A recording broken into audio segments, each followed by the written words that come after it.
Hello दोस्तों, मेरा नाम है सत्येंद्र और आज हम इस वीडियो में बात करने वाले हैं रेलवे ग्रुप डी के अंतर्गत जो है शतक सीरीज के अंतर्गत जो है जीएस का एक सब्जेक्ट पॉलिटी होता है जिसके टॉप 100 मोस्ट इम्पोर्टेंट क्वेश्चन के बारे में जो है बात करने वाले हैं। पिछले 2 वीडियो जो है शतक सीरीज का जो है मेरे चैनल पे आ चुका है। जिन्होंने अभी तक नहीं देखा जो है जाके देख लीजिए। पहला वीडियो था जो है आपका हिस्ट्री से लेके, दूसरा वीडियो आपका भूगोल से था यानी कि जो है जियोग्राफी से था, और शतक सीरीज के अंतर्गत जो है ये तीसरा शतक सीरीज आ रहा है यानी कि तीसरा जो है जीएस का जो है पॉलिटिकल सब्जेक्ट से जो है 100 मोस्ट इम्पोर्टेंट क्वेश्चन जो है का एक प्रैक्टिस सेट जो है ये अब लॉन्च होने वाला है, यानी कि जो है इसका वीडियो मैं बना रहा हूँ। तो इस सीरीज के अंतर्गत जो है जीएस के जितने भी टॉपिक है, जितने भी चैप्टर है, जितने भी मोस्ट इम्पोर्टेंट क्वेश्चन है, उन सभी क्वेश्चन को जो है शतक सीरीज के अंदर जो है लगभग डिस्कस करने वाले हैं। लगभग इसमें मैं जो है 2000 के आसपास जो है पूरे जो है क्वेश्चन जो है रेलवे ग्रुप डी के अंतर्गत जो है शतक सीरीज के अंतर्गत जो है आपको जो है जीएस के लगभग 200 मोस्ट इम्पोर्टेंट क्वेश्चन के बारे में जो है कंप्लीटली जानकारी देने वाला हूं। तो सबसे पहले जो है पॉलिटी का जो है शतक सीरीज के अंतर्गत जो है टॉप 100 क्वेश्चन के बारे में बात कर लेते हैं। पहला क्वेश्चन आपके स्क्रीन पे ये रहा। पूछा गया है कि 1925 में केंद्रीय विधानसभा का प्रथम निर्वाचन अध्यक्ष कौन था। यानी कि जो है 1925 में जब केंद्रीय विधानसभा जो है गठन हुई थी, उसका जो है प्रथम निर्वाचन अध्यक्ष कौन था, यानी कि जो है निर्वाचित अध्यक्ष कौन था, उसके बारे में पूछा गया है। तो यहाँ पे जो है विट्ठल भाई पटेल जो है आपका सही आंसर हो जाएगा। यहाँ से आप देखते हैं विट्ठल भाई पटेल आपका जो है सही आंसर हो जाएगा। क्वेश्चन नंबर 2 की बात कर लेते हैं। अंगीकृत किए जाने के समय भारतीय संविधान सबसे लंबा संविधान था जिसमें मूलतः कितने अनुच्छेद थे वो पूछा गया है। यानी कि मूलतः अनुच्छेद थे, यानी कि कितने अनुच्छेद थे वो यहाँ पे जो है आपसे पूछा गया है। तो आपका आंसर जो है ए सही हो जाएगा। 395 अनुच्छेद जो है मूलतः जो है जब संविधान अंगीकृत किया गया था तब जो है 395 अनुच्छेद जो है डिसाइड हुए थे यानी कि बनाए गए थे। अब क्वेश्चन नंबर जो है 3 के बारे में बात कर लेते हैं। स्वतंत्रता के बाद भारत की संविधान सभा के अध्यक्ष कौन थे। यानी कि जो है आजादी के बाद जो है कह सकते हैं कि आजादी के बाद यह प्रथम जो है निर्वाचित या संवैधानिक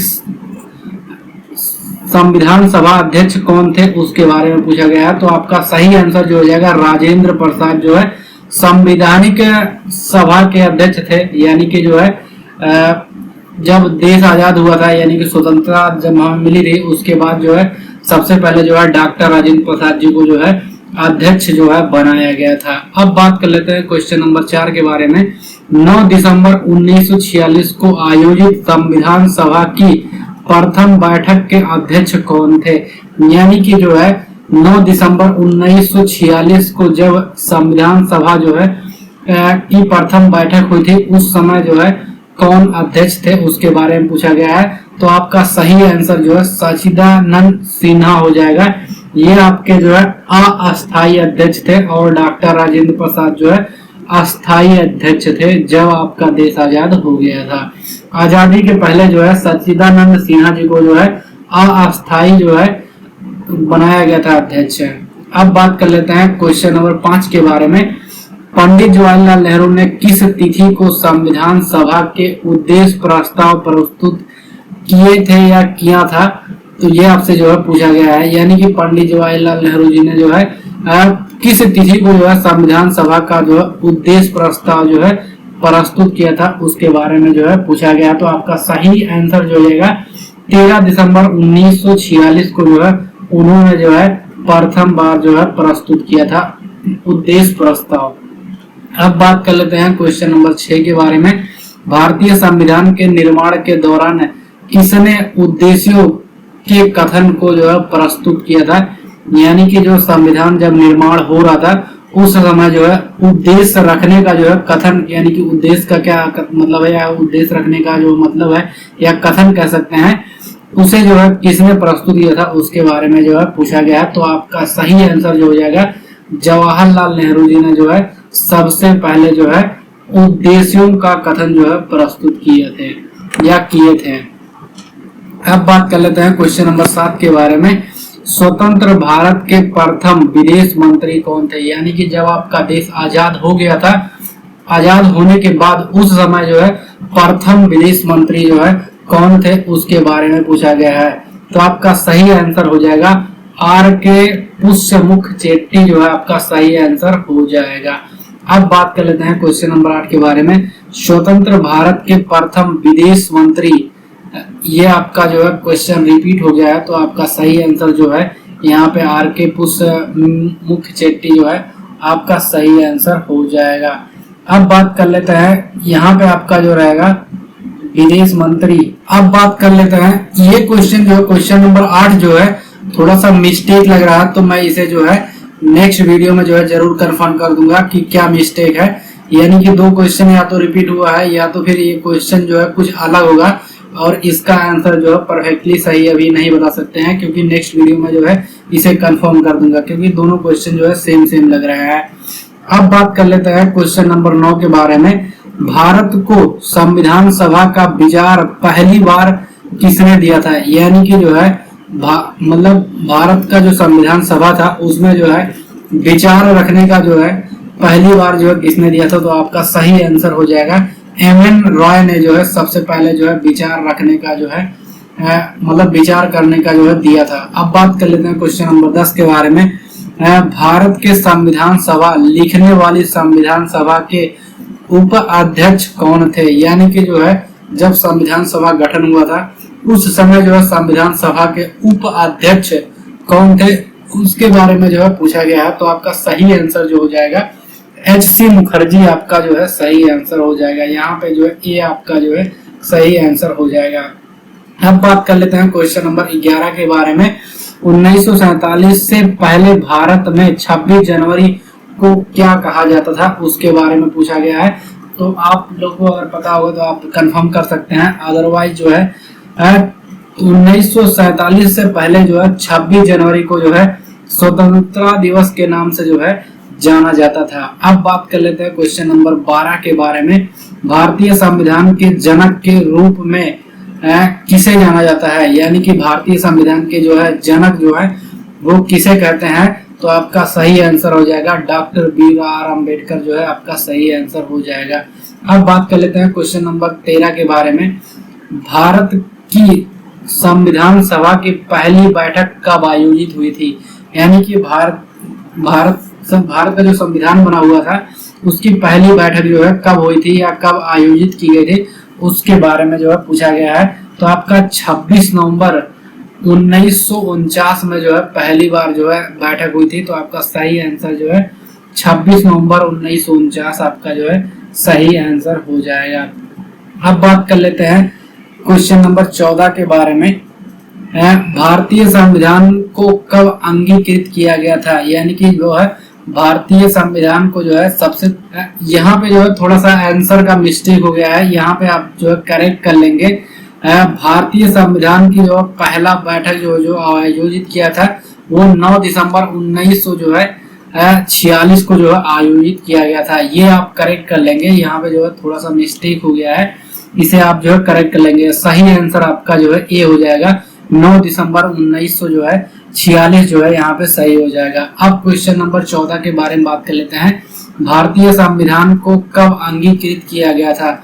यानी कि भारतीय संविधान को जो है कब अपनाया गया था उसके बारे में जो है यहाँ पे पूछा गया है। तो आपका जो है सही आंसर जो हो जाएगा 26 नवंबर 1949 को जो है अंगीकृत किया गया था, यानी कि अपनाया गया था। ये आपका सही आंसर हो जाएगा। अब बात कर लेते हैं क्वेश्चन नंबर 15 के बारे में। 15 में दिया गया कौन सा भारतीय अधिनियम ब्रिटिश प्रधानमंत्री लॉर्ड नाथ की अध्ययन वाली समिति की रिपोर्ट पर आधारित है? यानी कि जो है भारतीय अधिनियम ब्रिटिश प्रधानमंत्री लॉर्ड नाथ की अध्ययन वाली समिति की रिपोर्ट पर जो है कौन सा ऐसा अधिनियम है जो आधारित है उसके बारे में पूछा गया है। तो आपका सही आंसर हो जाएगा विनियम अधिनियम 1773 जो है ये आपका सही आंसर हो जाएगा।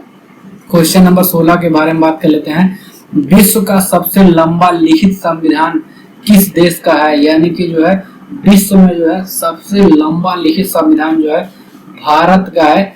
तो यहाँ पे जो है भारत आपका जो है सही आंसर हो जाएगा। क्वेश्चन नंबर जो है 17 के बारे में बात कर लेते हैं। संविधान के अन्य देशों से उधार लेने की विशेषताओं की आलोचना करते हुए किसने कहा था? संविधान के मौलिक विचारों के संदर्भ में किसी को भी कोई विशेष अधिकार नहीं है। ये जो है किसने कहा था? यानी कि ये जो है ये उद्देश्य या कह सकते हैं ये किसने कहा था उसके बारे में पूछा गया है। तो आपका जो है सही आंसर हो जाएगा डॉक्टर BR अम्बेडकर जो है आपका सही आंसर हो जाएगा। अब बात कर लेते हैं क्वेश्चन नंबर 18 के बारे में। दिया गया है भारतीय संविधान के राज्य के नीति निर्देशक सिद्धांतों को से लिया गया है। यानी कि जो है भारतीय संविधान में जो है राज्य के नीति निर्देशक सिद्धांत है वो कहाँ से लिया गया है उसके बारे में पूछा गया है। तो आपका सही आंसर जो हो जाएगा आयरलैंड से आपका जो है नीति निर्देशक सिद्धांत जो है लिया गया है। ये आपका सही आंसर हो जाएगा। अब बात कर लेते हैं क्वेश्चन नंबर जो है इसे आप नीति निर्देशक सिद्धांत को DSP कह सकते हैं। ये आपका जो है नीति निर्देशक सिद्धांत है। अब बात कर लेते हैं क्वेश्चन नंबर 19 के बारे में। भारत के राज्यसभा सदस्यों के अप्रत्यक्ष चुनाव के संवैधानिक प्रावधान को किस देश से अपनाया गया है?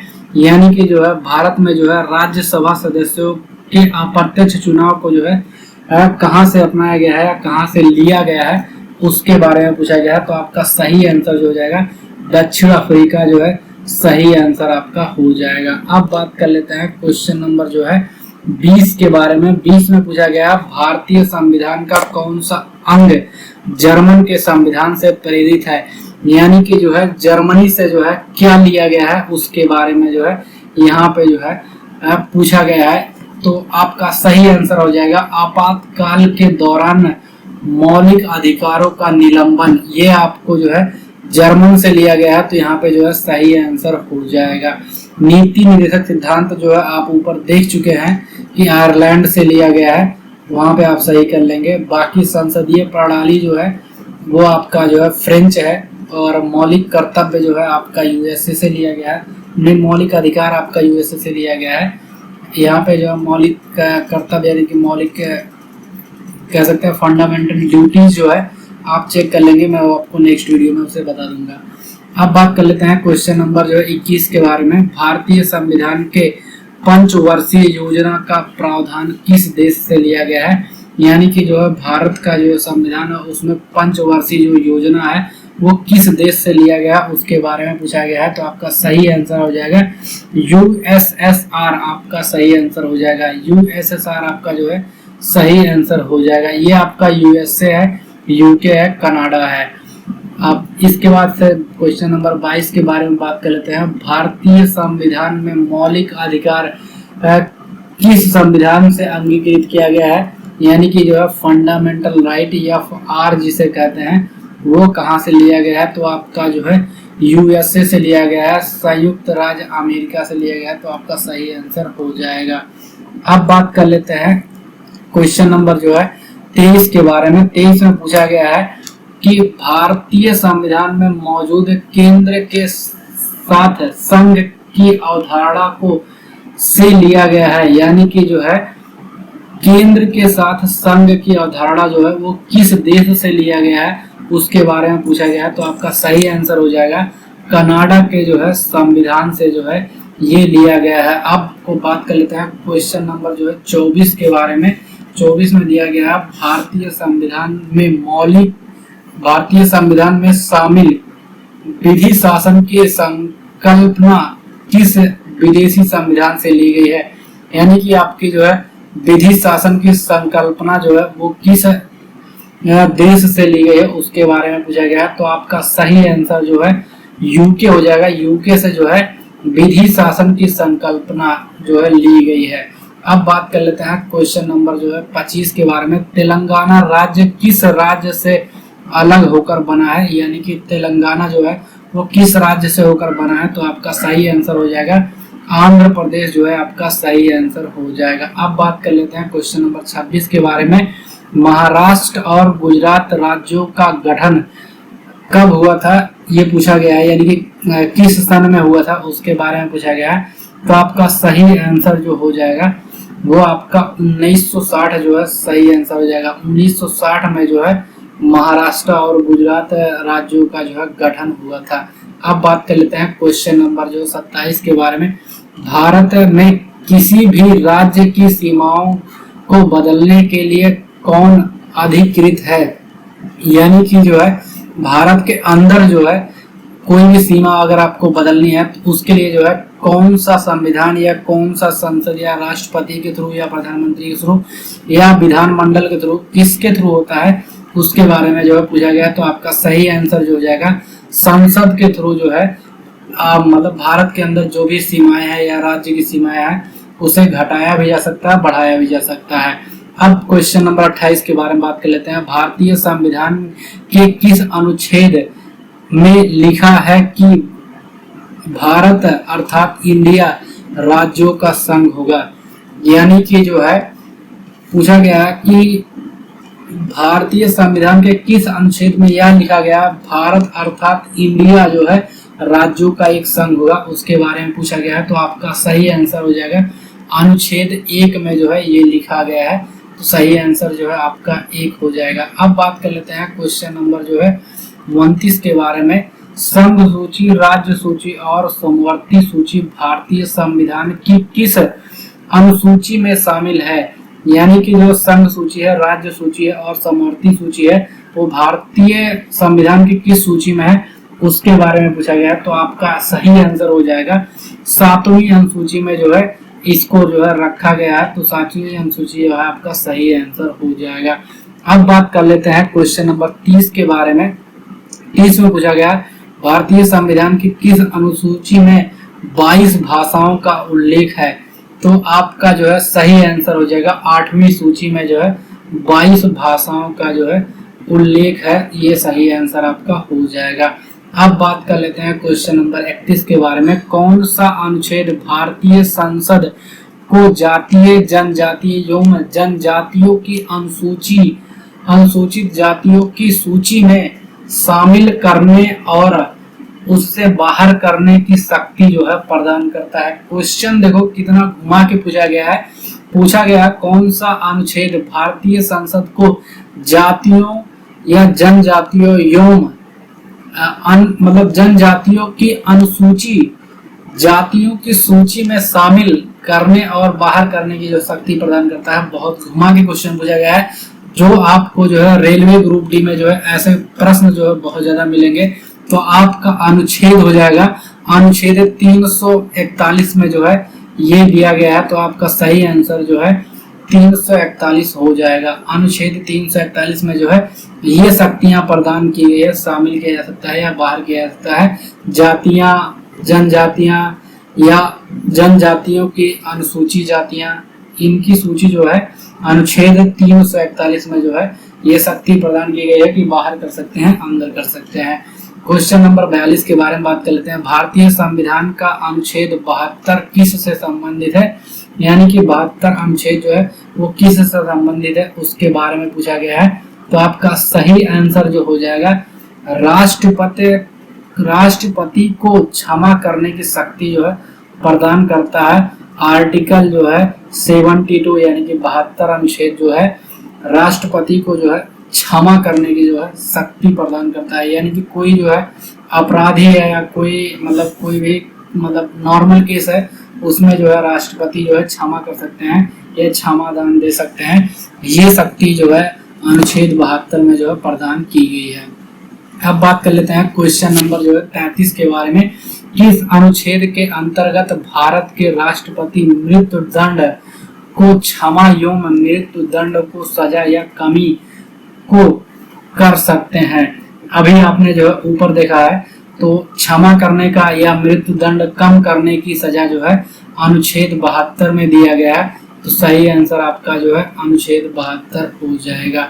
अब बात कर लेते हैं भारतीय संविधान में शिक्षा को किस सूची में जो है शामिल किया गया है, यानी कि जो शिक्षा है वो किस सूची में शामिल किया है? तो आपका सही आंसर हो जाएगा समवर्ती सूची में जो है शिक्षा को जो है शामिल किया गया है। अब बात कर लेते हैं क्वेश्चन नंबर जो है 35 के बारे में। 35 में दिया गया है जीने का अधिकार भारतीय संविधान के किस अनुच्छेद के तहत प्रदान किया गया है? यानी कि जो है जीने का अधिकार, आप स्वतंत्र होकर जी सकें, ये जो है इसका अधिकार जो है संविधान में जो प्रदान किया गया सभी को, वो कौन सा अनुच्छेद है? तो आपका अनुच्छेद जो है 21 बताता है कि आपका जो है जीने का अधिकार है। ये आपका सही आंसर हो जाएगा। अब बात कर लेते हैं क्वेश्चन नंबर जो है 36 के बारे में। भारतीय संविधान के भाग 4 का अनुच्छेद 43B से संबंधित है, ये पूछा गया है। यानी कि जो है भाग 4 का अनुच्छेद 43B जो है किस से संबंधित है उसके बारे में पूछा गया है। तो आपका सही आंसर जो हो जाएगा सहकारी समिति, यानी कि आंसर बी आपका जो है सही आंसर हो जाएगा। सहकारी समिति जो है आपका सही आंसर हो जाएगा यहाँ से। अब बात कर लेते हैं क्वेश्चन नंबर जो है 37 के बारे में। 37 में क्या दिया गया है? भारतीय संविधान के किन 2 अनुच्छेद में न्यायिक समीक्षा की शक्ति को सर्वाधिक स्पष्ट रूप से जो है व्यक्त किया गया है?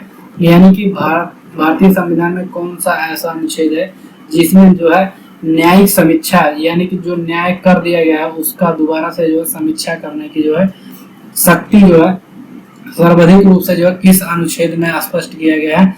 तो आपका सही आंसर हो जाएगा अनुच्छेद 32 और अनुच्छेद 226 जो है सही आंसर हो जाएगा। यानी कि जो है आपका बी आंसर जो है प्रॉपर सही हो जाएगा। अब बात कर लेते हैं क्वेश्चन नंबर 38 के बारे में।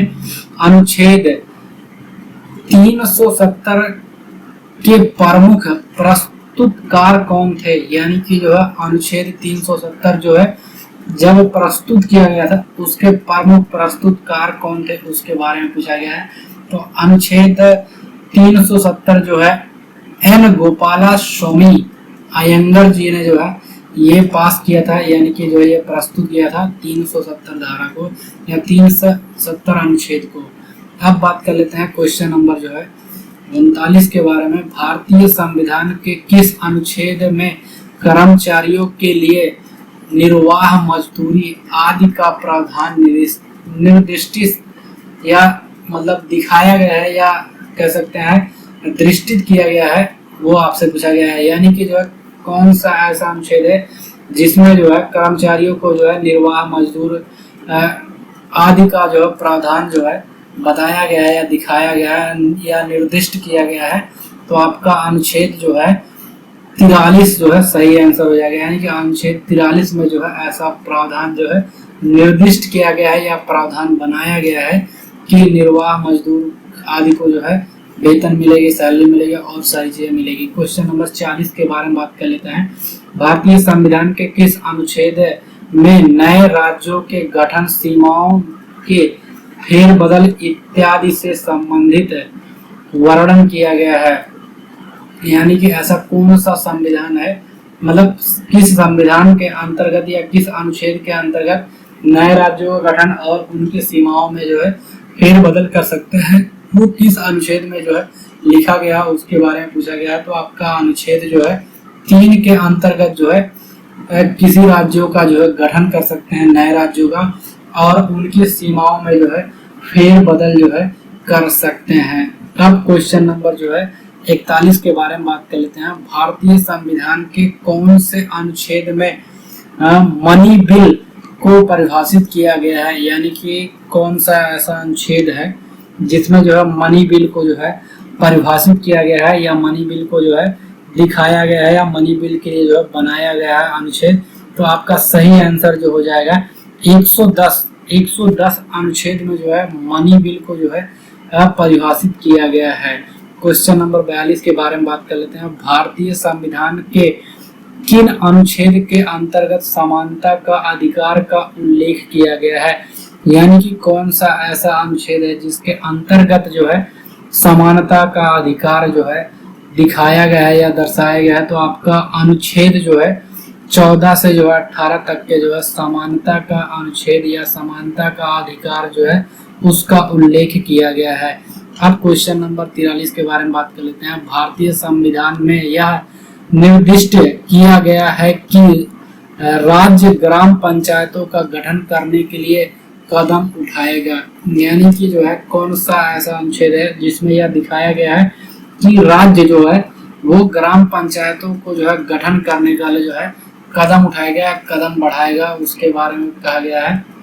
तो अनुच्छेद 40 में जो है ऐसा कहा गया है कि जो है राज्य जो है अपने अपने जो है ग्राम पंचायतों का जो है गठन करेंगे। क्वेश्चन नंबर जो है 44 के बारे में बात कर लेते हैं। भारतीय संविधान का कौन सा अनुच्छेद उपाधियों के अंत को सुनिश्चित करता है? यानी कि उपाधियों का अंत जो है किस अनुच्छेद में जो है दिया गया है? तो आपका सही आंसर जो है अनुच्छेद 18 हो जाएगा। अनुच्छेद 18 में जो है उपाधियों का जो है अंत किया गया है या उपाधियों का अंत जो है सुनिश्चित किया गया है। अब क्वेश्चन नंबर जो है 45 के बारे में बात कर लेते हैं। भारतीय संविधान के किस अनुच्छेद में पंचायतों और स्थानीय निकाय शासन से संबंधित प्रावधान जो है शामिल हैं? यानी कि कौन सा ऐसा अनुच्छेद है जिसमें जो है पंचायतों और स्थानीय निकाय शासन से जो है संबंधित है, उसके बारे में पूछा गया है। तो आपका सही आंसर जो हो जाएगा अनुच्छेद 243 में जो है ऐसा प्रावधान दिया गया है और ऐसा जो है बताया गया है। अब बात कर लेते हैं क्वेश्चन नंबर जो है 46 के बारे में। संविधान के किस अनुच्छेद में केंद्रीय बजट को वार्षिक वित्तीय विवरण के रूप में संदर्भित किया गया है, उसके बारे में पूछा गया है। यानी कि जो है केंद्रीय बजट या वार्षिक वित्तीय विवरण जो है किस अनुच्छेद में जो है बताया गया है या संदर्भित किया गया है? तो आपका सही आंसर जो है हो जाएगा अनुच्छेद 12 में जो है ऐसा प्रावधान जो है बनाया गया है या दिखाया गया है या संदर्भित किया गया है। वह सभी बातें जो है एक है। अब क्वेश्चन नंबर जो है 47 के बारे में बात कर लेते हैं। किस अनुच्छेद में यह प्रावधान किया गया है कि राष्ट्रपति के आदेश द्वारा एक अंतरराज्यीय या अंतरराष्ट्रीय कह सकते हैं परिषद का गठन किया जा सकता है? यानी कि जो है किस अनुच्छेद में यह प्रावधान किया गया है कि राष्ट्रपति के आदेश के द्वारा जो है एक अंतरराज्यीय परिषद का जो है गठन होगा? तो आपका सही आंसर जो हो जाएगा वो 263 में जो है यह प्रावधान दिया गया है। तो 263 जो है आपका सही आंसर हो जाएगा। क्वेश्चन नंबर 39 के बारे में बात कर लेते हैं। वित्तीय आपातकाल संबंधित प्रावधानों का उल्लेख भारतीय संविधान के कौन से अनुच्छेद में किया गया है? यानी कि जो है आपातकाल का उपबंध जो है किस में जो है किया गया, उसके बारे में जो है यहाँ पे पूछा गया है। तो आपका सही आंसर जो हो जाएगा वो 360 में जो है आपातकाल का उपबंध के बारे में जो है प्रावधान किया गया है। अब क्वेश्चन नंबर जो है 49 के बारे में बात कर लेते हैं। भारतीय संविधान का अनुच्छेद 368 किस से संबंधित या संबंधित है पूछा गया है। कहने का मतलब है कि भारतीय संविधान में जो है अनुच्छेद 368 बनाया गया है वो किस से संबंधित है, उसके बारे में पूछा गया है। तो आपका सही आंसर हो जाएगा संविधान संशोधन। 368 में जो है संविधान संशोधन का प्रावधान दिया गया है या लिखा गया है। तो आपका सही आंसर जो है संविधान का संशोधन हो जाएगा। क्वेश्चन नंबर 50 के बारे में बात कर लेते हैं। अक्टूबर 2020 तक प्राप्त जानकारी के अनुसार भारत के संविधान में कितने भाग हैं? यानी कि जो है 2020 के आंकड़े के अनुसार जो है भारतीय संविधान में कितने भाग जो है ऐड हुए हैं या कितने भाग जो है अभी प्रेजेंट है, उसके बारे में पूछा गया है। तो आपका सही आंसर जो है 25 भाग जो है बना दिए गए हैं।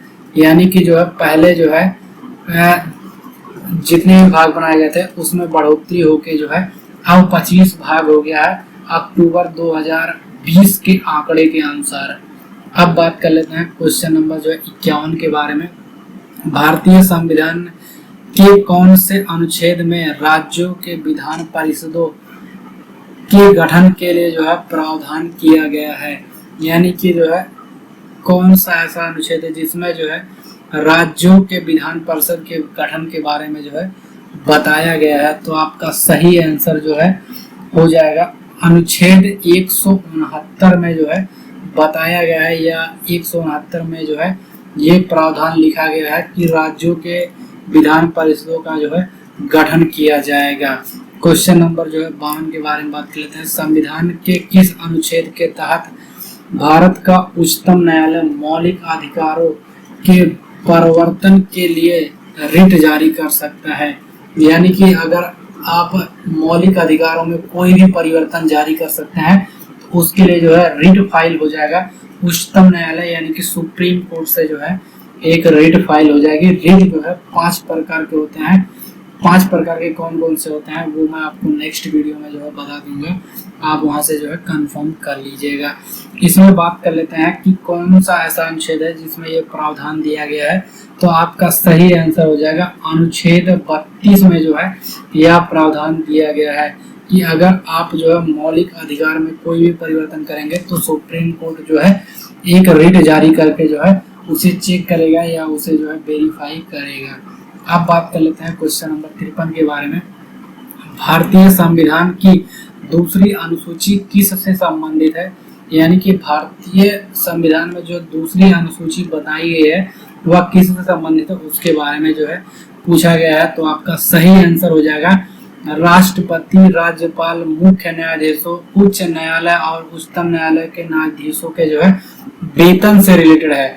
यानी कि जो है जो आपका अनुसूची 2 है वो आपका जो है बेसिकली जो है वेतन से रिलेटेड है। आप कह सकते हैं बेसिकली जो है सैलरी से रिलेटेड है। तो आपका कहने का मतलब है कि अनुसूची जो है 2 जो है वो वेतन से रिलेटेड है, चाहे वो आपका राष्ट्रपति का हो, चाहे राज्यपाल का हो, या मुख्य न्यायाधीश का हो, या उच्चतम न्यायालय या उच्च न्यायालय के न्यायाधीशों का होगा, तो वो आपका जो है वेतन से रिलेटेड है। तो आपका सही आंसर जो है वेतन से रिलेटेड हो जाएगा। अगर आपका जो है ये नहीं देता है तो आपका वेतन जो है दिया रहेगा तो आपका वेतन सही हो जाएगा। क्वेश्चन नंबर 54 के बारे में बात कर लेते हैं। भारतीय संविधान के किस अनुच्छेद से या अनुच्छेद में संसद के विश्रांति काल के दौरान राष्ट्रपति को अध्यादेश लाने की शक्ति प्रदान की गई है? यानी कि जो है जब संसद का जो है विश्रांति काल यानी कि जो है मतलब छुट्टी चल रही होगी उस दौरान जो है राष्ट्रपति को जो है अध्यादेश जारी करने का जो है शक्ति प्रदान होता है, वह किस अनुच्छेद से होता है उसके बारे में पूछा गया। तो आपका सही आंसर जो हो जाएगा 132 है।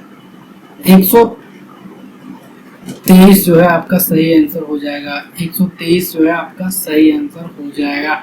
अब बात कर लेते हैं क्वेश्चन नंबर जो है 55 के बारे में। भारतीय संविधान में अनुच्छेद 35A किस वर्ष से जोड़ा गया है? यानी कि जो है अनुच्छेद 35A जो है वो किस वर्ष जोड़ा गया है उसके बारे में पूछा गया है। तो आपका सही आंसर हो जाएगा 1954 में जो है 35A का अनुच्छेद जो है जोड़ा गया है। सही आंसर आपका जो है 1954 आपका हो जाएगा। क्वेश्चन नंबर जो है 56 के बारे में बात कर लेते हैं। भारतीय संविधान के किस अनुच्छेद के तहत सार्वजनिक नियोजन के मामलों में अवसरों की समानता की गारंटी प्रदान की गई है? यानी कि कौन सा ऐसा अनुच्छेद है जो मतलब रोजगार या अवसरों में जो है समानता की गारंटी देता है, वो किस अनुच्छेद में दिया गया है? तो आपका अनुच्छेद जो है 16 हो जाएगा। 16 मतलब समानता, अवसरों की समानता 16 में दी गई है। तो आप 16 से जो है अवसरों की समानता याद कर सकते हैं। क्वेश्चन नंबर जो है 57 के बारे में बात कर लेते हैं। भारतीय संविधान का कौन सा अनुच्छेद सार्वजनिक रोजगार में समानता, वो अवसरों में दिया गया था, यहाँ पे रोजगार प्रश्न जो है घुमा के दिया गया है। अवसरों का मतलब होता है प्राइवेट संस्था या सार्वजनिक जो गवर्नमेंट संस्था है उसमें भी अवसर प्रदान किया जाएगा, कोई भेदभाव नहीं रहेगा। और सार्वजनिक रोजगार में समानता का अवसर भी प्रदान किया जाएगा, वो भी जो है सेम पूछा गया है, मतलब घुमा के क्वेश्चन पूछा गया है। तो अभी आपका जो है सही आंसर जो है अनुच्छेद 16 ही रहेगा। अब बात कर लेते हैं क्वेश्चन नंबर 58 के बारे में। भारतीय संविधान का कौन सा अनुच्छेद अभिव्यक्ति की स्वतंत्रता के संबंध में कुछ अधिकारों के संरक्षण की गारंटी देता है। यानी कि जो है स्वतंत्रता की अभिव्यक्ति या अभिव्यक्ति की स्वतंत्रता का जो है अधिकार या उसका संरक्षण जो है किस संविधान किस अनुच्छेद के थ्रू जो है दिया जाता है। तो आपका सही आंसर जो हो जाएगा, आंसर ए जो है आपका सही हो जाएगा। 19 अनुच्छेद 19 में जो है ये जो है अभिव्यक्ति की स्वतंत्रता का जो है अधिकार दिया जाता है। अब बात कर लेते हैं क्वेश्चन नंबर जो है 59 के बारे में। भारतीय संविधान के किस अनुच्छेद में संसद के दोनों सदनों की संयुक्त बैठक से संबंधित प्रावधान किया गया है? यानी कि ऐसा कौन सा अनुच्छेद है जिसमें जो है संयुक्त बैठक से संबंधित जो है प्रावधान जो है दिया गया है? तो आपका सही आंसर जो हो जाएगा अनुच्छेद 108 में जो है ऐसा प्रावधान दिया गया है। तो आंसर बी आपका सही हो जाएगा। अब बात कर लेते हैं क्वेश्चन नंबर 60 के बारे में। एक संक्षिप्त परिचयात्मक व्यक्ति या व्यक्तित्व तो कह सकते हैं, यहाँ पे आप चेक आउट कर सकते हैं, मैं एक बार चेक कर रहा हूँ। यहाँ व्यक्तित्व है जो संविधान के मार्गदर्शन उद्देश्य सिद्धांतों और दर्शन को निर्धारित करती है क्या कहलाती है, उसके बारे में पूछा गया है। यानी कि जो है परिचयात्मक वक्तव्य जो संविधान को जो है मार्गदर्शक उद्देश्य सिद्धांत और दर्शन को जो है निर्धारित करती है, उसे क्या कहते हैं? तो आपका सही आंसर जो है प्रस्तावना हो जाएगा। प्रस्तावना जो है आपको ये डिसाइड करता है कि आपका संविधान जो है किस तरीके से लिखा गया है या संविधान के अंदर जो है क्या क्या चीजें जो है किस किस चीजों को जो है ध्यान में रखते हुए किया गया है, उसके बारे में जो है पूछा गया है। क्वेश्चन थोड़ा घुमा के पूछा गया है, लेकिन आपका सही आंसर जो है प्रस्तावना हो जाएगा। कहीं का भी आप किसी भी देश का अगर संविधान उठाएंगे आप और उसका प्रस्तावना पढ़ेंगे तो आपको जो है लगभग मूल ढांचा जो है पता हो जाएगा कि संविधान के अंदर जो है क्या क्या चीजें लिखी गई है और किस चीजों पे जो है बात किया गया होगा। अब बात कर लेते हैं क्वेश्चन नंबर 61 के बारे में। 1973 में केशवानंद भारती केस में इस सवाल को उठाया गया था कि प्रस्तावना को अब कह सकते हैं कि संशोधित किया जा सकता है, संशोधित नहीं किया जा सकता, हटाया जा सकता है, हटाया नहीं जा सकता है, ये आपका पूछा गया है। यानी कि जो है 1973 में जो केशवानंद भारती का केस हुआ था उसमें जो है प्रस्तावना के अंतर्गत जो सवाल उठाया गया था तो वो उठाया गया था कि संविधान में जो है संशोधन जो है किया जा सकता है। ये पूरा जो है इस पर डिपेंड था। तो आपका सही आंसर जो हो जाएगा केशवानंद भारती में जो है कहा गया है कि प्रस्तावना में जो है हम संशोधन जो है कर सकते हैं। अब क्वेश्चन नंबर जो है 62 की बात कर लेते हैं। किसके अंतर्गत भारत को एक धर्मनिरपेक्ष राज्य के रूप में जो है वर्णित किया गया है? तो आपका सही आंसर जो हो जाएगा संविधान की प्रस्तावना। प्रस्तावना में जो है एक धर्मनिरपेक्ष राज्य के रूप में जो है वर्णित किया गया है। यानी कि जो है प्रस्तावना में जो है भारत को जो है एक धर्मनिरपेक्ष के रूप में जो है बनाया गया है या बताया गया है। अब बात कर लेते हैं क्वेश्चन नंबर जो है 63 के बारे में। कोई भी व्यक्ति जो सामान्यतः भारत में साल मतलब कितने साल तक के या कितने साल तक के जो है रहा हो, प्राकृतिकरण द्वारा भारतीय नागरिकता प्राप्त कर सकता है। यानी कि जो है प्राकृतिक रूप से जो है आप प्राकृतिकरण द्वारा जो है कैसे भारतीय नागरिकता प्राप्त करेगा, वह कितने वर्ष जो है भारत में रहेगा तो उसको जो है प्राकृतिक रूप से जो है भारत की जो है नागरिकता प्राप्त कर दी जाएगी। तो आपका सही आंसर जो है 12 वर्ष। अगर जो है कोई लगातार जो है 12 वर्ष तक के जो है भारत में रहता है तो वो प्राकृतिकरण यानी कि बाय नेचुरलाइजेशन जो है उसको जो है भारत की नागरिकता जो है दे दी जाएगी। अब बात कर लेते हैं क्वेश्चन नंबर 64 के बारे में। भारतीय संविधान के अनुच्छेद 7 के अनुसार कोई भी व्यक्ति जो के बाद भारत के राज्य क्षेत्र में या राज्य क्षेत्र से कर अब पाकिस्तान में शामिल राज्य क्षेत्र में चला गया है, उसे भारत की नागरिकता नहीं मानी जाएगी या नहीं माना जाएगा, उसके बारे में पूछा गया है। यानी कि जो है अनुच्छेद 7 में जो बताया गया है कि कोई व्यक्ति भारत के राज्य क्षेत्र से प्रावधान करके जो है पाकिस्तान के राज्य क्षेत्र में जो है शामिल हो गया है, तो उसे जो है भारत की नागरिकता जो है समाप्त कर दी जाएगी, उसकी नागरिकता जो है नहीं मानी जाएगी। वो किस डेट से जो है निर्धारित किया गया है उसके बारे में जो है यहाँ पे जो है पूछा गया है। तो आपका सही आंसर जो हो जाएगा 1 मार्च 1947 जो है आपका सही आंसर हो जाएगा। 1 मार्च 1947 में जो भी व्यक्ति पाकिस्तान में जो है शामिल हो गए होंगे उनका जो है भारत की नागरिकता जो है कैंसिल हो गई थी, ये जो है पूछा गया है। अब क्वेश्चन नंबर जो है 65 के बारे में बात कर लेते हैं। भारतीय संविधान के अनुच्छेद 5 से 11 से संबंधित है, यानी कि 5 से 11 में जो है क्या बताया गया है उसके बारे में जो है पूछा गया है। यानी कि बेसिकली कह सकते हैं कि ये भाग के बारे में पूछा गया है कि 5 से जो है 11 तक के जो है जो मतलब अनुच्छेद है वो किस भाग में आता है, उस भाग के अंतर्गत जो है क्या चीज है उसके बारे में पूछा गया है। तो आपका नागरिकता जो है सही हो जाएगा, नागरिकता जो है यहाँ से जो है सही हो जाएगा। अब बात कर लेते हैं क्वेश्चन नंबर जो है 66 के बारे में। भारतीय संविधान का कौन सा अनुच्छेद अस्पृश्यता के उन्मूलन से संबंधित है, यानी कि जो है अनटचबिलिटी यानी कि अस्पृश्यता का जो है उन्मूलन का प्रावधान रखा है संविधान की जो है संविधान में उल्लेखित किया गया है। तो आपका जो है सही आंसर जो है 17 हो जाएगा। 17 कह सकते हैं अस्पृश्यता या अनटचबिलिटी को जो है बताता है। अब बात कर लेते हैं क्वेश्चन नंबर 67 के बारे में। भारतीय संविधान के किस संशोधन द्वारा संपत्ति के अधिकार को मौलिक अधिकारों से जो है हटाया गया है, यानी कि जो है संपत्ति का जो अधिकार है उसे जो है मौलिक अधिकार से जो है हटाया गया है, ये किस संविधान के संशोधन से जो है हटाया गया था उसके बारे में पूछा गया है।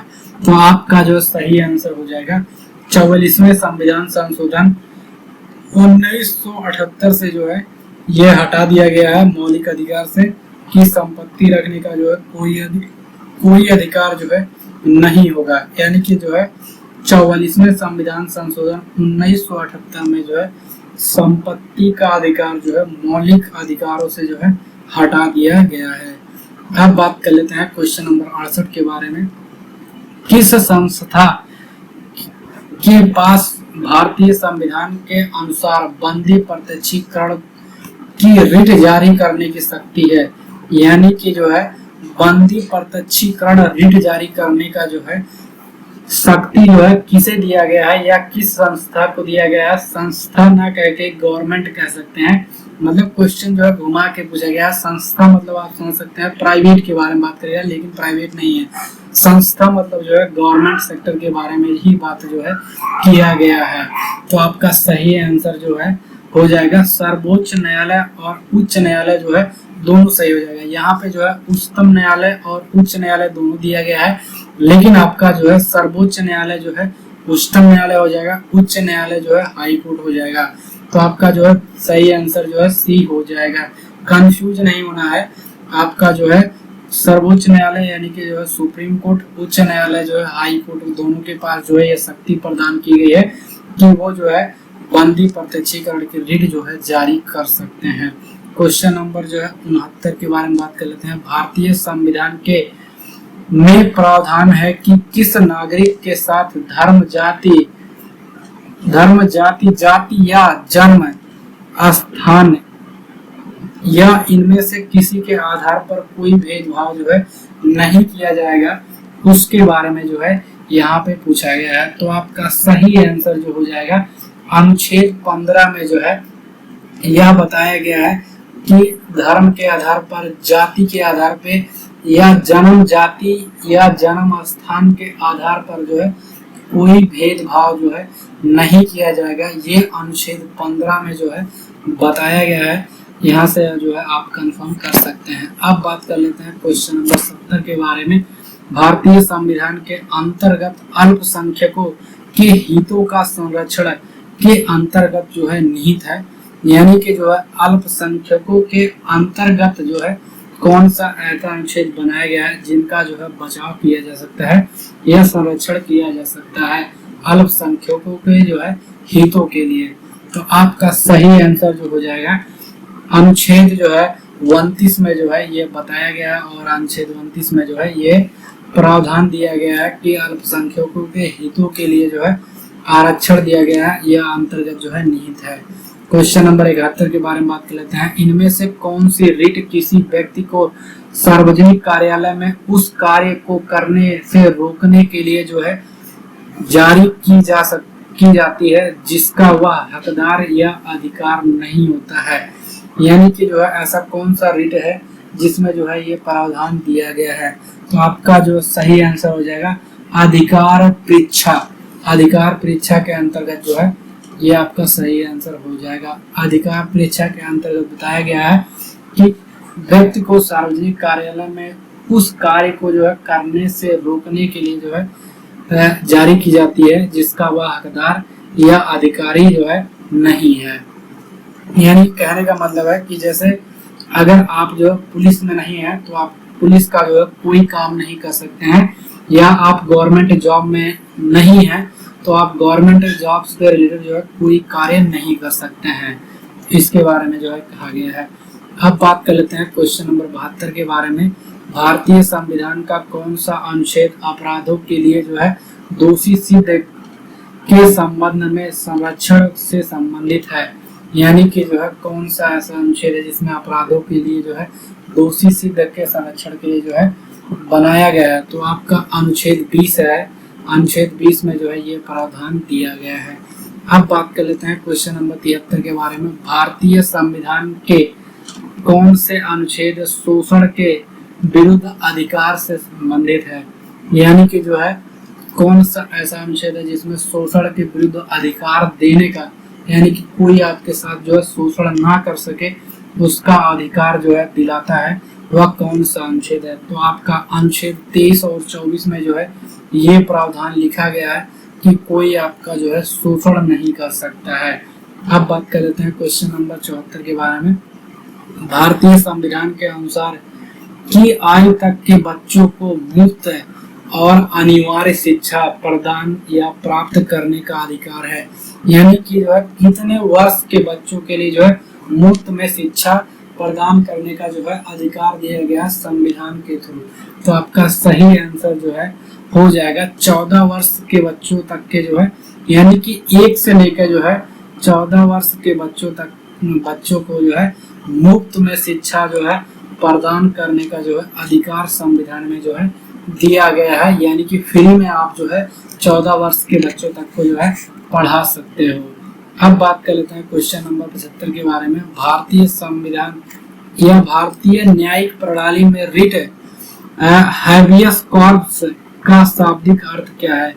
यानी कि जो है रिट में जो है हैबियस कॉर्पस जो शब्द है या हैबियस कॉर्पस का जो है मीनिंग क्या है उसके बारे में जो है पूछा गया है। तो आपका सही आंसर हो जाएगा आपको बंदी प्रत्यक्षीकरण का अधिकार प्राप्त होता है। हैबियस कॉर्पस का मतलब होता है कि आपको जो है बंदी प्रत्यक्षीकरण का अधिकार प्राप्त होता है। क्वेश्चन नंबर जो है 76 के बारे में बात कर लेते हैं। भारतीय संविधान के अनुच्छेद 20 के तहत अभियुक्तों को के विरुद्ध संरक्षण का जो है प्रावधान दिया गया है। यानी कि जो है अनुच्छेद 20 में जो है किस अभियुक्त के जो है विरुद्ध जो है संरक्षण प्रदान किया गया है। तो आपका सही आंसर हो जाएगा दोहरे दंड के जो है विरुद्ध जो है यह संरक्षण जो है प्रदान किया गया है। सही आंसर जो है आपका दोहरे दंड हो जाएगा। दोहरे दंड के बाद जो है ये आंसर जो है मैं अभी कंफर्म कर मतलब नेक्स्ट वीडियो में मैं कंफर्म कर दूंगा या मैं कमेंट में जो है मैं पिन कर दूंगा ये आंसर अभी जो है कंफर्म नहीं है, लेकिन दोहरे दंड के लिए जो है प्रावधान जो है दिया गया है या बनाया गया है। अब क्वेश्चन नंबर जो है 77 के बारे में बात कर लेते हैं। 77 में दिया गया समाज के आर्थिक रूप से कमजोर वर्गों विशेषकर अनुसूचित जातियां और अनुसूचित जनजातियों के शिक्षण एवं आर्थिक हितों का संवर्धन कह सकते हैं या संवर्धन कह सकते हैं किसके अंतर्गत आता है, ये पूछा गया है। यानी कि जो अनुसूचित जातियां या अनुसूचित जनजातियां हैं उनके शिक्षण एवं आर्थिक हितों यानी कि जो आर्थिक रूप से मजबूती के लिए जो कौन सा जो है या कौन सा प्रावधान दिया गया है, किसके अंतर्गत जो है बात की गई है, उसके बारे में पूछा गया है। तो राज्य के नीति निर्देशक तत्व यानी कि डीपी और डीएसपी के अंतर्गत जो है ये प्रावधान दिया गया है। अब बात कर लेते हैं क्वेश्चन नंबर 78 के बारे में। भारतीय संविधान के कार्य को न्याय संगत एवं मानवीयशील दशाएं एवं प्रस्तुति सहायता सुनिश्चित करने के उपबंध को के रूप में जो है शामिल किया गया है। यानी कि जो है न्याय संगत और मानवीयशील दशाओं को जो है प्रस्तुत करने की जो है सहायता जो है किसमें निश्चित है, उसके बारे में पूछा गया है। तो आपका सही आंसर जो है नीति निषेध तत्व हो जाएगा। नीति निषेध तत्व में जो है न्याय के संगत और मानवीयशील दशाओं को प्रस्तुति करने के लिए जो सुनिश्चित किया गया है। अब बात कर लेते हैं क्वेश्चन नंबर जो है 79 के बारे में। भारतीय संविधान का कौन सा अनुच्छेद राष्ट्रीय महत्व के स्मारकों, स्थानों और वस्तु के संरक्षण के लिए जो प्रदान करता है? यानी कि जो है राष्ट्रीय महत्व के स्मारक जो है या स्थान जो है या वस्तु जो है उनका जो है बच बचाव या रख रखाव जो है किस अनुच्छेद के अंतर्गत आता है? तो आपका सही आंसर जो हो जाएगा अनुच्छेद 49 के अंतर्गत आता है कि जो हमारे जो है स्मारक है, महत्व है, स्मारक है या स्थान है या वस्तु है, उनका जो है संरक्षण यानी कि रख रखाव करने की जिम्मेदारी जो है अनुच्छेद जो है 49 में लिखा गया है। क्वेश्चन नंबर 80 के बारे में बात कर लेते हैं। राज्य के नीति निर्देशक सिद्धांतों में निहित प्रावधान को यानी कि जो है जो राज्य के नीति निर्देशक सिद्धांत है उसमें कौन सा प्रावधान जो है लिखा गया उसके बारे में जो है पूछा गया है।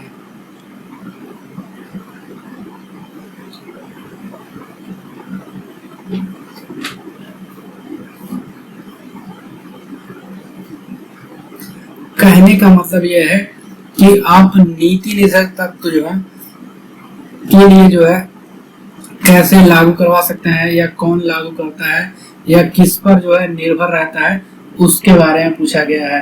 तो आपका सही आंसर हो जाएगा किसी भी जो है न्यायालय द्वारा जो है लागू नहीं करवाया जा सकता है। यानी कि जो है नीति निर्देशक तत्व जो है किसी भी न्यायालय द्वारा जो है लागू जो है नहीं करवाया जा सकता है। लेकिन जो आपका फंडामेंटल राइट है या फार है वो किसी भी जो है जो फंडामेंटल राइट है वह किसी भी जो है न्यायालय द्वारा जो है लागू करवाया जा सकता है। लेकिन आपका डीएसपी जो है डीपी और डीएसपी जो है लागू नहीं करवाया जा सकता है। उच्च न्यायालय या किसी भी कोर्ट से जो है लागू नहीं करवाया जा सकता है। क्वेश्चन नंबर 81 के बारे में बात कर लेते हैं। भारतीय संविधान के किस अनुच्छेद का उद्देश्य भारत के संपूर्ण क्षेत्र में नागरिकों के लिए समान नागरिक संहिता सुनिश्चित करना? यानी कि जो है समान नागरिक संहिता जो है सुनिश्चित करना यानी कि यूनिफॉर्म सिविल कोड कह सकते हैं, वो किस में जो है दिया गया है, किस संविधान किस अनुच्छेद के अंतर्गत जो है आता है उसके बारे में पूछा गया है। तो आपका सही आंसर जो है 44 को जो है आप इस तरीके से ऐड कर सकते हैं। जैसे 4 है तो सेम है, तो आपका जो है समान नागरिक संहिता यानी कि जो है सोशल सिटीजन यूनिट कह सकते हैं या यूनिफॉर्म कह सकते हैं, तो उसमें भी सीसी आता है। यहाँ पे जो है 44 आता है, तो उससे जो है याद कर सकते हैं। यूनिफॉर्म सिविल कोड जो है वो जो है अनुच्छेद 44 में दिया गया, अनुच्छेद 44 के अंतर्गत जो है आता है। क्वेश्चन नंबर जो है 82 के बारे में बात कर लेते हैं। राज्य के नीति निर्धारक सिद्धांत का उल्लेख भारतीय संविधान के किस भाग में किया गया है? यानी कि डीपीडीएसपी जो है भारतीय संविधान के किस भाग में जो है उसका उल्लेख किया गया, तो आपका जो है भाग 4 सही हो जाएगा। भाग 4 में जो है ये दिया गया है या भाग 4 में इसका उल्लेख किया गया है। अब बात कर लेते हैं क्वेश्चन नंबर 83 के बारे में। भारतीय संविधान का भाग 4A किससे संबंधित है? यानी कि जो है भाग 4A जो है वो किससे संबंधित है उसके बारे में पूछा गया है। तो आपका सही आंसर हो जाएगा मौलिक कर्तव्य, यानी कि फंडामेंटल जो है ड्यूटीज के अंतर्गत जो है आता है। फंडामेंटल राइट अलग है, फंडामेंटल ड्यूटीज या फंडामेंटल या मौलिक कर्तव्य जो है अलग है। तो भाग 4A में जो है फंडामेंटल जो है ड्यूटीज के बारे में यानी कि मौलिक कर्तव्य के बारे में बात किया गया है या बताया गया है। क्वेश्चन नंबर जो है 84 के बारे में बात कर लेते हैं। किस संवैधानिक संशोधन द्वारा मौलिक कर्तव्यों को भारतीय संविधान में शामिल किया गया है? मौलिक कर्तव्य के बारे में बात किया गया है। मौलिक कर्तव्य जो है भारतीय संविधान के जो है किस संविधान संशोधन से जो है शामिल किया गया है? तो आपका सही आंसर हो जाएगा संविधान संशोधन जो है 42वें संविधान संशोधन के थ्रू जो है मौलिक कर्तव्य जो है जोड़ा गया था या शामिल किया गया था। यानी कि जो है 42वां संविधान संशोधन जब हुआ था तब जो है मूल कर्तव्यों को जो है संविधान में जो है जोड़ा गया था। अब बात कर लेते हैं क्वेश्चन नंबर 85 के बारे में। भारत की संप्रभुता, एकता और अखंडता को बनाए रखना और उसकी रक्षा करना जो है वो किस में दिया गया है इसके बारे में बताया पूछा गया है। यानी कि भारत की जो है संप्रभुता, एकता और अखंडता जो है बनाए रखना और उसकी रक्षा करना जो है वो किस अधिकार के थ्रू जो है दिया जाता है उसके बारे में पूछा गया है। तो वो आपका जो है फंडामेंटल ड्यूटीज है, यानी कि मूल कर्तव्य है। यानी कि हमारा मूल कर्तव्य है कि हम अपने जो है भारत की संप्रभुता, एकता और अखंडता बनाए रखें और उनकी रक्षा करें। ये हमारा मूल कर्तव्य है, यानी कि जो है फंडामेंटल ड्यूटी, यानी कि ये हमारी जो है मूल ड्यूटी है। अब बात कर लेते हैं क्वेश्चन नंबर जो है 86 के बारे में। भारतीय संविधान के किस अनुच्छेद के अनुसार प्राकृतिक पर्यावरण की सुरक्षा प्रत्येक नागरिकों का मौलिक कर्तव्य है? यानी कि जो है पर्यावरण की जो है सुरक्षा करना वो जो है नागरिकों का जो है मूल कर्तव्य है, यानी कि जो मौलिक कर्तव्य है वो किस अनुच्छेद में जो है बताया गया है उसके बारे में पूछा गया है। तो आपका सही आंसर हो जाएगा अनुच्छेद 51A में जो है यह जो है लिखा गया है कि पर्यावरण की सुरक्षा करना जो है नागरिकों का मौलिक कर्तव्य है। अब बात कर लेते हैं क्वेश्चन नंबर जो है 87 के बारे में। भारतीय संविधान के अंतर्गत वित्तीय आपातकाल घोषित किया जा सकता है? यानी कि किस अनुच्छेद के अंतर्गत जो है वित्तीय आपातकाल जो है वो घोषित किया जा सकता है उसके बारे में पूछा गया है। तो आपका जो है सही आंसर हो जाएगा अनुच्छेद 360 के अंतर्गत जो है वित्तीय आपातकाल जो है घोषित किया जा सकता है, ये आपसे पूछा गया है। अब बात कर लेते हैं क्वेश्चन नंबर 88 के बारे में। भारत के मुख्य चुनाव आयुक्त की नियुक्ति किसके द्वारा जो है की जाती है? यानी कि जो है मुख्य चुनाव आयुक्त जो होते हैं उनकी जो है नियुक्ति जो है कैसे की जा सकती है? यानी कि जो इलेक्शन कमीशन के मुख्य चेयरमैन हो कह सकते हैं या अध्यक्ष होते हैं, उनकी नियुक्ति जो है किसके थ्रू की जाती है उसके बारे में पूछा गया है। तो आपका सही आंसर जो है हो जाएगा भारत के राष्ट्रपति द्वारा, यानी कि जो है राष्ट्रपति द्वारा जो है इनका जो है नियुक्ति होता है। अब बात कर लेते हैं क्वेश्चन नंबर जो है 89 के बारे में। भारतीय संविधान का कौन सा अनुच्छेद संसद में राष्ट्रपति के विशेष अभिभाषण से संबंधित है?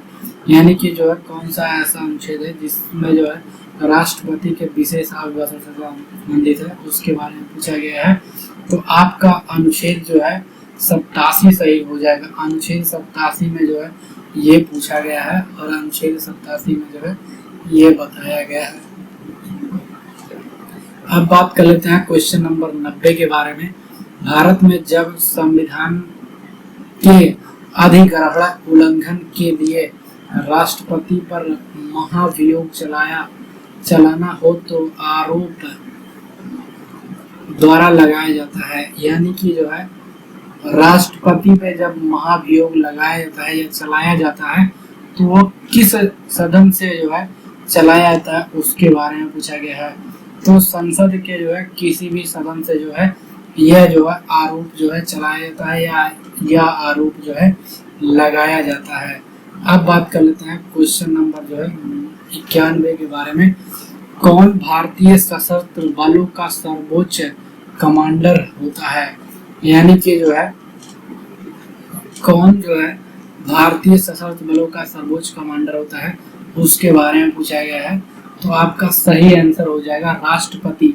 रक्षा मंत्री भी यहाँ पे दिया गया है, लेकिन सर्वोच्च कमांडर के बारे में पूछा गया है। राष्ट्रपति के द्वारा जो है सारी सेनाओं का जो है कमान जो है संभाला जाता है।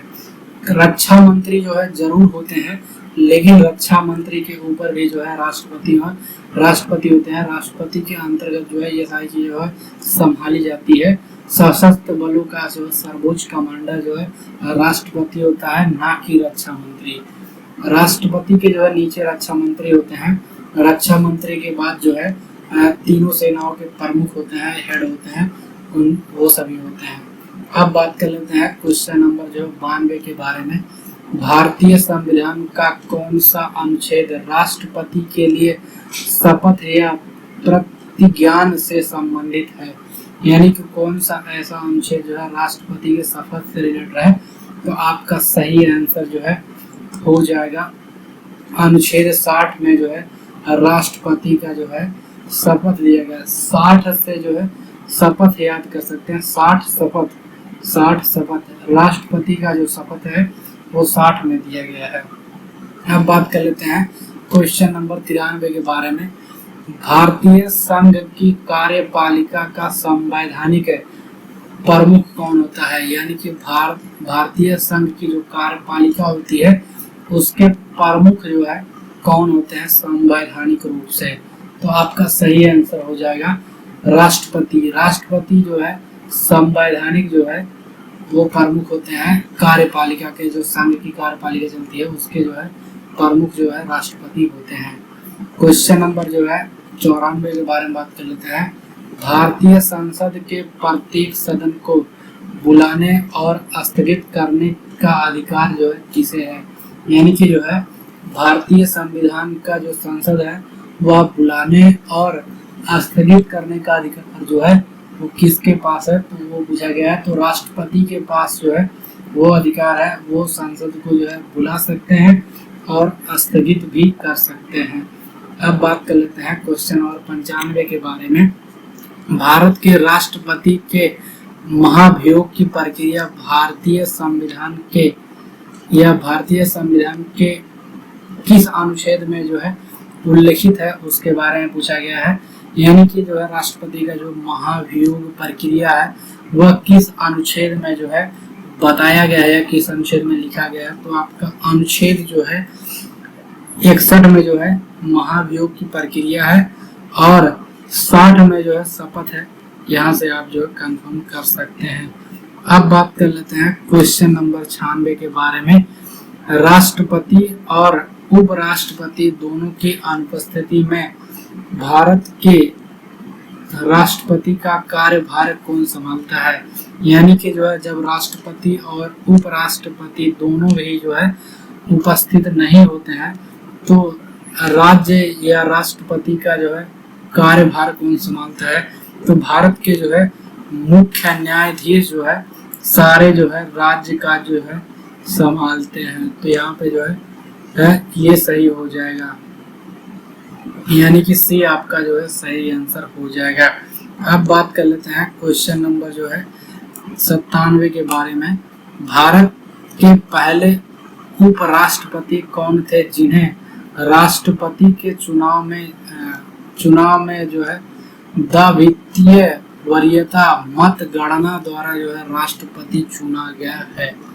ये द्वितीय मैं आपको कंफर्म कर दे रहा हूँ कि दावित्तीय आपका क्या है, वरीयता। वरीयता आपका जो होगा, यानी कि जो है वरीयता में जो है किसे जो है यानी कि द्विवरीयता, द्विवरीयता मतगणना द्वारा जो है चुना गया है, उसके बारे में पूछा गया है। तो आपका जो है बीबी गिरी, बीबी गिरी को जो है द्विवरीयता जो है मतगणना द्वारा जो है राष्ट्रपति चुना गया है। बीबी गिरी का मतलब है आप द्विवरीयता कह सकते हैं। इसमें जो है बीबी में जो है वी 2 बार आया है, तो इसे आप जो है द्विवरीयता मतगणना के आधार पे जो है याद कर सकते हैं। अब बात कर लेते हैं कि 98 के बारे में। 98 में दिया गया है भारत की प्रथम महिला राष्ट्रपति कौन है, यानी कि भारत की जो है पहली महिला राष्ट्रपति कौन है। तो आपका सही आंसर हो जाएगा प्रतिभा पाटिल जो है सही आंसर हो जाएगा। यहाँ पे सही आंसर प्रतिभा पाटिल जी ही सही हो जाएगा। अब बात कर लेते हैं क्वेश्चन नंबर जो है 99 के बारे में। भारत के संविधान के अनुसार संघ की रक्षा बलों का प्रमुख कौन होता है, यानी कि जो है संघ के रक्षा बलों का जो है प्रमुख कौन होता है। तो आपका जो है यहाँ पे भी जो है सही जो है राष्ट्रपति हो जाएगा। ये क्वेश्चन जो है 2 बार मैं ऊपर भी आपको बताया था, यहाँ भी आपको बता रहा हूँ, ये आपका जो है सही आंसर हो जाएगा। यानी कि जो है जो संघ के रक्षा बल होते हैं उनका प्रमुख जो है राष्ट्रपति होते हैं। राष्ट्रपति के नीचे जो है रक्षा मंत्री होते हैं। रक्षा मंत्री के अंतर्गत जो है तीनों मतलब तीनों सेनाओं के जो है प्रमुख आते हैं, फिर इसके बाद सेना अध्यक्ष आते हैं। ऐसे सब जो प्रक्रिया चलती रहती है। अब क्वेश्चन नंबर 100 के बारे में बात कर लेते हैं। भारत के जो है चौथे राष्ट्रपति कौन थे, ये आपका जो है क्वेश्चन जो है इसका आंसर आप जो है कमेंट में हमें जो है बताइएगा। इसका आंसर जो है क्या हो जाएगा, ये आप हमें जो है कमेंट में जो है जरूर बताइएगा कि इसका आंसर क्या हो जाएगा। ये था जो है 100 क्वेश्चन पॉलिटी का जो है बहुत ही बेसिक कॉन्सेप्ट को जो है ध्यान में रखते हुए और किस तरह से जो है क्वेश्चन घुमा के पूछे जाएंगे, कौन सा क्वेश्चन जो है कितनी बार घुमा के पूछा जाएगा, उसको जो है विशेष रूप से जो है ध्यान देके जो है ये प्रैक्टिस सेट जो है शतक सीरीज के अंतर्गत जो है डिजाइन किया गया है। और ये प्रैक्टिस सेट जो है मैं खुद अपने हाथों से जो है डिजाइन किया हूँ। अगर इसमें जो है कुछ वर्ड का या आप सेंटेंस का जो है त्रुटि होगा तो आप मुझे बता दीजिएगा कमेंट में, उसको जो है नेक्स्ट वीडियो में जो है सही कर लूंगा या अपने पीडीएफ में जो है सही कर लूंगा। बाकी वीडियो कैसी लगी बताना हमें कमेंट करके, और ये शतक सीरीज जो है कैसा लगा आपको ये भी हमें कमेंट करके बताना। और शतक सीरीज के अंतर्गत जो है जितने भी जो है टॉपिक हमने कवर किए हैं, यानी कि जो भी आपके जो है ग्रुप डी में जो है आएंगे उन सभी को जो है इसमें कवर किया गया है। तो वीडियो कैसी लगी बताना हमें कमेंट करके। नेक्स्ट वीडियो आपको जो है नेक्स्ट डे मिलेगी। बाकी वीडियो कैसी लगी वो हमें कमेंट करके जरूर बताइएगा।